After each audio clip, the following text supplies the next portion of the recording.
Okay, we're back. The dough has risen in the machine.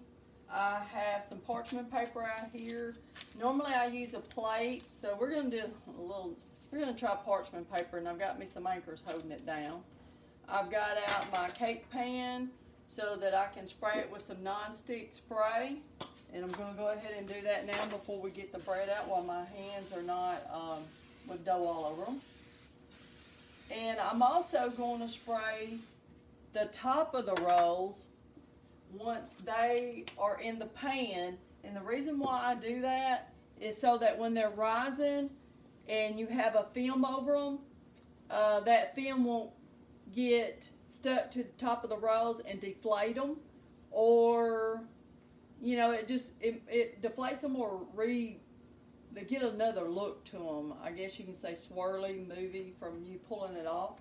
So I have my dough scraper here, cutter. I will need one more thing.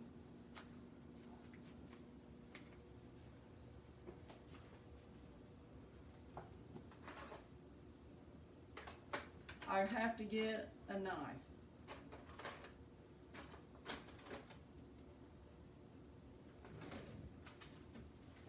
What's in this? Prepared as I thought it was. Okay. Need that knife to cut my dough. Everybody uses something different. Okay. I do not go by the settings on this. It gives it 100 minutes, which is to set up. I like mine. You want to come a little closer? Can you see real good? I like mine to get like this. It works. That's all I can tell you.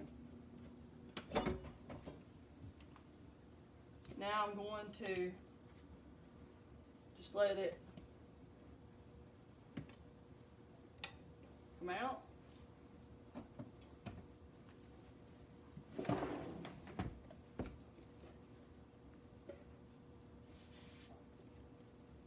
hand's a little floured so they don't stick to me. And of course, the paddle went with it, so we got to get the paddle out. Okay? So, we got our dough out. I don't like to punch on it very much. That's just not my way. I do like it a little floured. I'll try this and see if it'll cut it real good. It will. Okay. So I cut it in half. We'll lay one piece out of the way, and then I try to cut this one again about half, and then I take it and I turn it, and I cut it into quarters. Each quarter will get cut to give me 4 pieces. So I'm going to end up with 16 rolls. Now, I can show you this. I'm playing around. You can take one and cut it again and set them in beside each other. Show you what that looks like when they come out. And we'll just do these whole.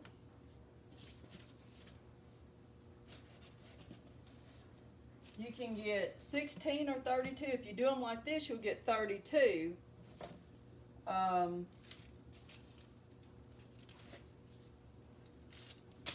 If you're having people over and you want to make this bread, these rows go further, you can do them like this.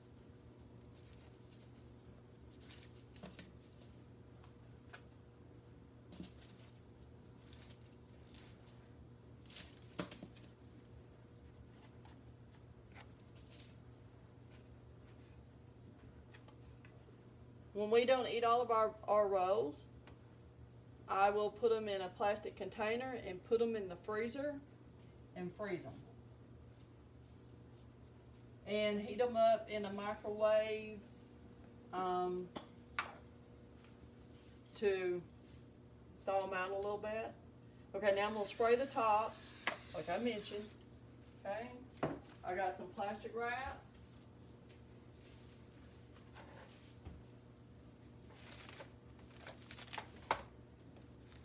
going to just put it over it the best way it'll hold. Now I'm going to, I like to set it up under this light.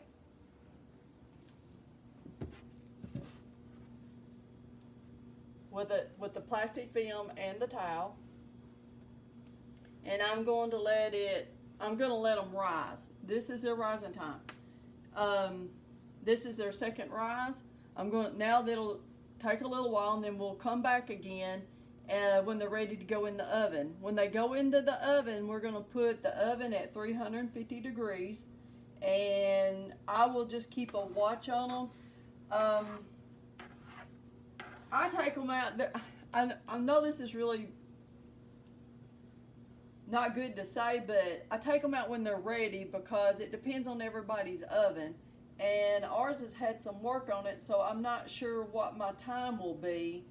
But you take them out when they're done to 205 degrees on a thermometer, since we do have egg in our bread, so in our rolls.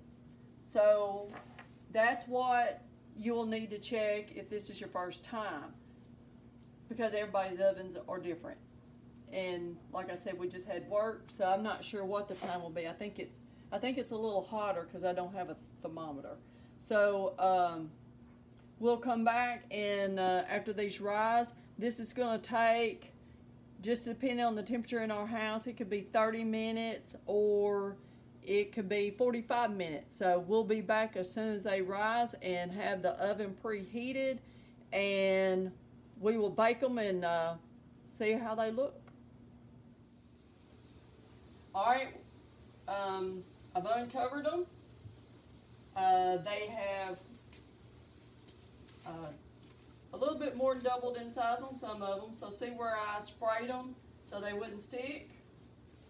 That helped a lot, because it has done it before and it would deflate them.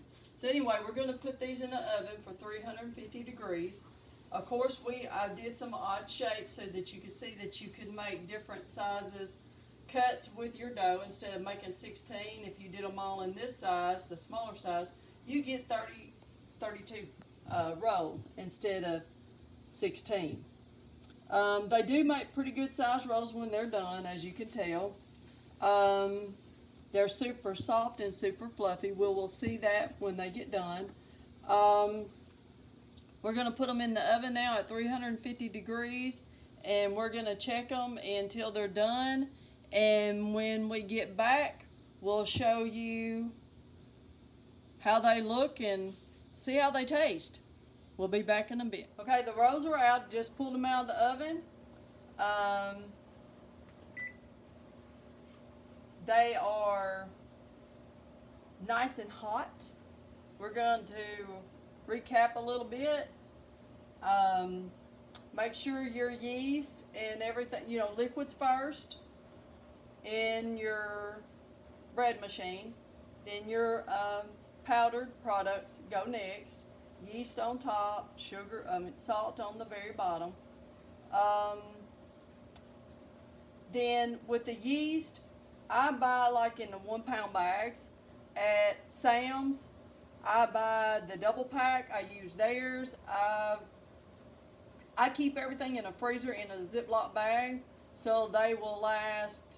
They say it'll last 10 years in the freezer. So I've kept mine in the freezer for years.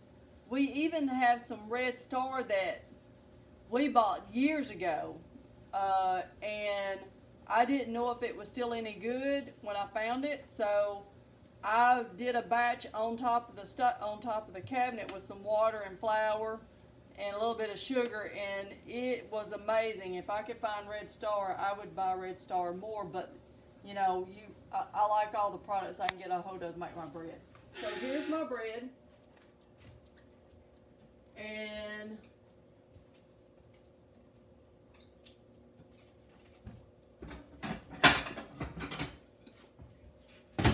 sorry, didn't have a plate to pull one out. Now we're going to get one out so that you can see how fluffy and soft They are, and they are really, really hot. We don't wait for them to cool off.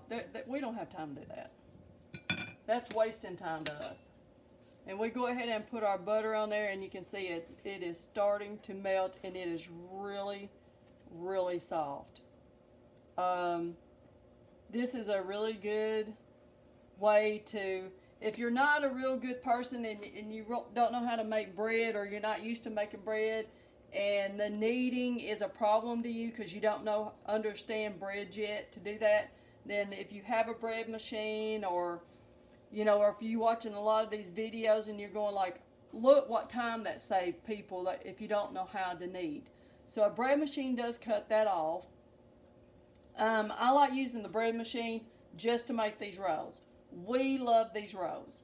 And it makes really good rolls. I don't use it to make bread from. Like I said, I use my mixer. We go through the long process with it. So it turned out about 30 minutes to bake them. But like I said, it could be, anybody's guess to how long it's going to take. And it was at 350 degrees. So I hope that y'all try the recipe. And I really appreciate you sticking around and seeing the whole process, because they are very delicious, and I could probably eat half this pan. You can also see right quick where the little ones we cut did really well compared to this is a normal size. These would make 16. If you cut them like this, you're going to get 32. So I don't like to punch my dough down, so mine's not going to be even, because I don't like to punch my dough around and do all that weighing and stuff. I like to keep as much as that gas in that dough it's already trapped and use it. And it makes a really nice roll. I just want to thank y'all and have a good evening. We would like you, if you enjoyed this video, to please subscribe and give us a thumbs up for like. And can't wait to get another video out there to share with y'all. Have a good day.